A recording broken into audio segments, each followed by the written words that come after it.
Anda tak perlu ragu dengan potensi alam yang ada di Indonesia. Ada hutan, laut, batu bara, gas alam, dan minyak bumi. Semua melimpah ruah dan harus dikelola.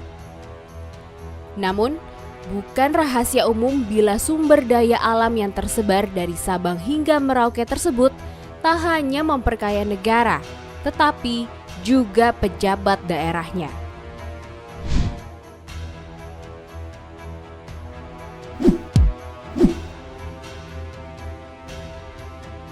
Dari sekian banyak cekungan gas yang tersebar di Indonesia, kami akan ajak Anda ke Kabupaten Bangkalan, Madura.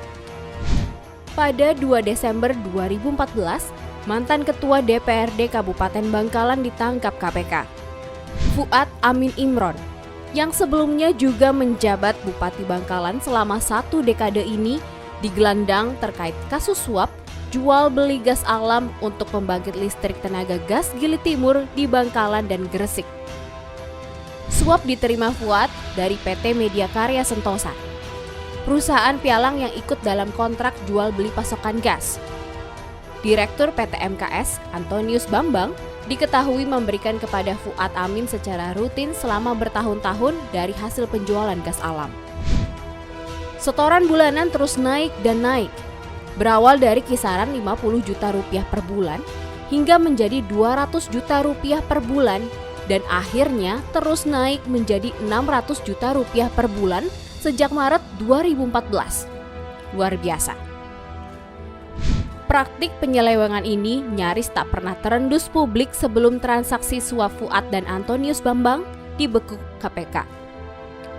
Fuad juga terbukti meminta jatah setoran yang diberlakukan kepada para pemangku satuan kerja perangkat daerah di Bangkalan sejak 2010 hingga 2014 yang mencapai 194,250 miliar rupiah.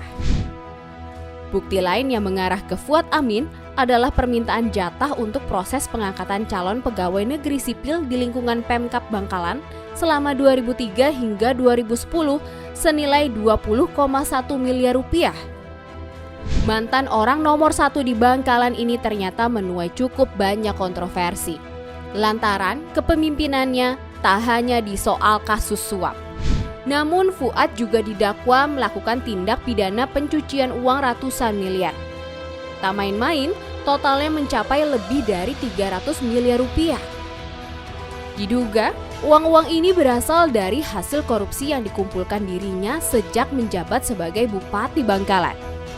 Majelis Hakim menilai Fuad telah mengalirkan hartanya sejak tahun 2003 hingga 2014 ke penyedia jasa keuangan, asuransi, kendaraan bermotor, dan sejumlah tanah serta bangunan. Sejak ditangkap penyidik KPK, total harta Fuad Amin yang berhasil disita KPK sudah mencapai lebih dari 250 miliar rupiah. Jumlah sitaan yang sangat fantastis. Seandainya uang yang dikorupsi tersebut digunakan untuk membiayai usaha, maka mampu memberikan modal sebanyak 32.000 pelaku usaha dengan modal 5 juta rupiah per kepala. Kini, KPK telah berhasil mengibahkan harta dan barang rampasan yang disita dari mantan Bupati Bangkalan itu senilai 62,53 miliar rupiah.